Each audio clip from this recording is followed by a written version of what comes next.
Sa video na ito mga ka-dreamers, ito yung area na sinasabi ko pati yung bagong taon ay talagang nasa proseso ako ng pagsasarol.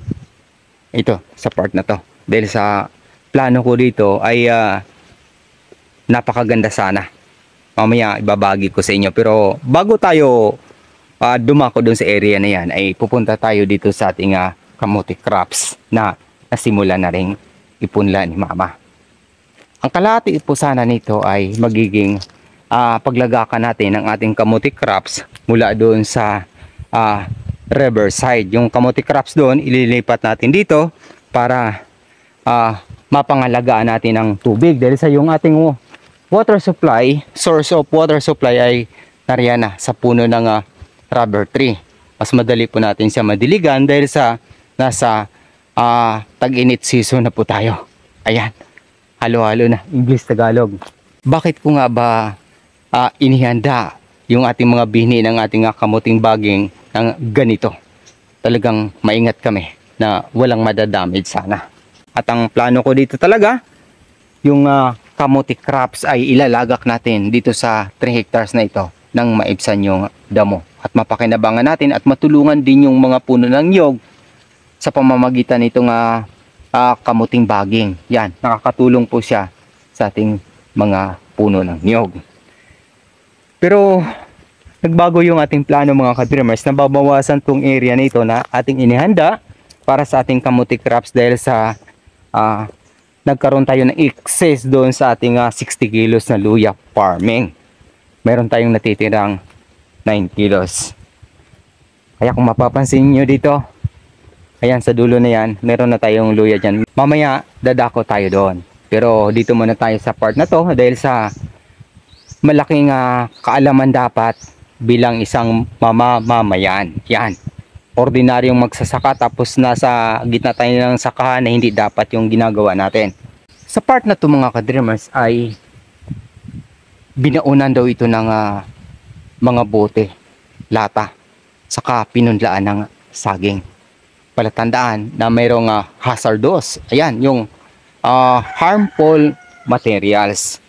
Kaya ang ginawa ko dito, nilagyan ko siya ng bakod kasi delikado. At yung ating nakuliktang mga bote ay isinilid ko dito sa sako. Ayan, nilagay ko dito sa sako na ito mga ka-dreamers. At meron talagang dahan-dahan dyan na lumilitaw dahil sa may nakitira po tayo dito nga kaanak dati na tumulong dito sa pagkukumpune sa ating lupeng ito. Dito nga raw itinapon yung mga hazardous materials, harmful materials, inilibing saka pinunlaan ng saging.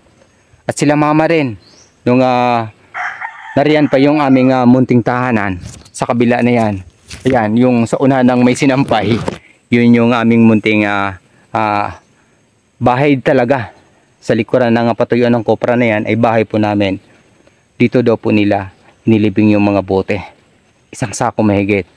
Kaya sabi ko delikado na hindi dapat natin gagawin bilang isang magsasaka. Ang dapat ng ganito ay inilagay po sa isang drum or sa isang lugar na nasa ibabaw. Hindi po dapat ibaon sa lupa. Dahil sa yung mga susunod na henerasyon ay maaari po silang masusugatan kapag hindi nila alam yung mga ganong materials na nakakasugat na nakalibing sa lupa. Kaya dapat talagang hindi gagawin ng mga ordinaryong magsasaka. Kung nakatira kayo sa inyong mga sakan, wag niyong gawin yon.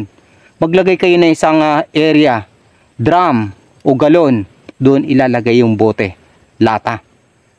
Kaya sabi ko nga yung paglilinis natin talagang masinop ngayon. So katuwang si Mama, inilocate namin yung mga area na mayroong harmful materials, hazardous, lalagyan ng bakod. So nilagyan ko na ito ng bakod, ayan. Nagyan ko ng alambre dahil sa mayroon tayong puno ng niyog, para hindi po siya basta-basta malapitan. So susunod, gagawin ko ito ng pulido na area na hindi po talaga dapat malapitan ng mga bata. Itong area na ito. At salamat sa Diyos dahil sa meron na tayong mga sili rito. 5 puno, yung paligid nito ay nagkaroon na po tayo. Dahan-dahan. Pero di dito nagtatapos dahil sa yung plano ko talaga dito mga ka-dreamers ay paglalagakan po natin ito ng after ng kamuti crop sa part na to ay yung alugbate. Alagbate? Alugbate. Yan, comment nyo po sa baba. Comment section kung anong tamang tawag doon. Tapos susunod natin yung atsal sa Cebuano terminology. Ano bang Tagalog sa atsal? Comment nyo din po sa comment section. At isusunod natin yung sili na pangsigang sana. Yun yung plano ko rito. By block yung gagawin natin. At yung luya dito sa part na to ay para sa pang-supply. At ito na nga mga ka-dreamers, dapat sa part na to ay sibuyas dahon po talagang plano ko dito. Para meron na siyang by block tuloy-tuloy. At dito lang mismo malapit sa aming munting kubo-kubo. Kaya lang, sabi ko nga, naubusan tayo ng area. Kaya ginamit ko tong area na ito para sa ating 9 kilos na luya. At yung ating sili ay sinama na natin, nilagyan na natin siya ng protection para hindi basta-basta matumba kapag daanan ng malakas na bugso ng hangin. Ayan, salamat sa Diyos kahit papaano yung ating pagsusumikap, wala talagang pahingahan. Minsan pati linggo ginagamit ko na. Patawad po Panginoong Hesukristo. Basta di po ako nakalimot. Naway kahit papaano sa kabila ng aking mga pagkukulang ay kawan nyo pa rin ako. At naway pagpalain sa aking mga ginagawa dahil sa sobra. Napakadaming talagang dapat gawin para may isa katuparan ko yung pagsasayos ng aming munting sakahan. At dito mga ka-dreamers, kung mapapansin ninyo, meron na rin tayong nilabas ko na to nung unang video ko, yung ating coconut nursery. So praise God dahil sa tuluyan na pong sumibol yung iba pa nagsisimula pa lang. Nasa 120 piraso na po ito mga ka-dreamers. Ito ay gagamitin naman natin patungo dyan sa sakahan na yan, paitaas. So nasa 200 puno ng niyog yung ating kakailanganin diyan para tuluyang mapuno na. Pailaliman na po natin yung mga matatayog na puno ng niyog. At dito naman natin inilagak yung nakolekta nating mga tumubo na ng niyog mula dito sa gitna ng ating munting sakahan para mapunan yung kakulangan doon.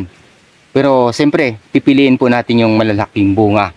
Kaya hiniwalay ko siya para magkaroon tayo ng maayos na plantation sa panahon ng tag-ulan sa taong ito.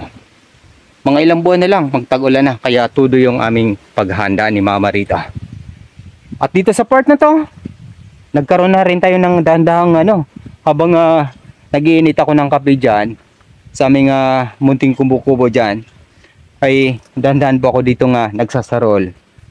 Kaya ito na yung ating napagtagumpayan, dahan-dahan. Di naman natin kailangan ng madalian.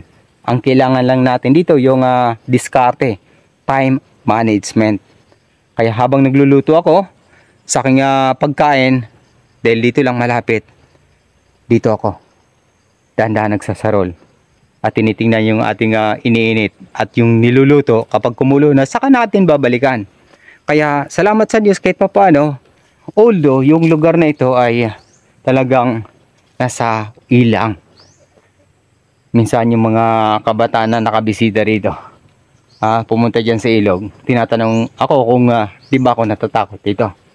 Dito na ako nasanay yung kabataan ko. Kaya praise God, kahit papaano nanumbalik yung aking kabataan na kampante ako dito tumira mag-isa. Madalas ako mag-isa dito dahil si Mama naroon sa Balacan halos ngayon. At 2 linggo na di pa rin nakababa si Mama rito. Kaya dito doble-doble yung aking ginagawa. Nagluluto, ayan, nagsasarol. Kaya sabi ko kailangan kong diskarte dito ng malupit para may sakatuparan ko yung aking pangarap na ma-develop yung aming munting sakahang ito. So dito muna ako nagpo-focus sa 3 hectares para may saayos. Merong ganap, ika nga, makikita ko yung progresyo ng aking pagsusumikap. Kaya kung baguhan ka pa sa aking professional account, Dindo Buenasuerte, FB page, Dreams Visions TV, YouTube channel, Dreams Visions TV, maaari niyo po akong tulungan sa pamamagitan ng inyong pag-follow at pag-subscribe. At sa hinaharap, sa aking mga pangitaing panaginip ayon sa Biblia, mga tanda at kababalaghan bago ang dakilang araw ng Panginoong Hesukristo. Hanggang sa muli, maraming salamat sa pakikinig at pag-subscribe. Papuri sa Diyos, sa ngalan ng Ama, ng Anak, at ng Espiritu Santo. Amen. God bless. Thank you, Lord. Ito na. Praise God.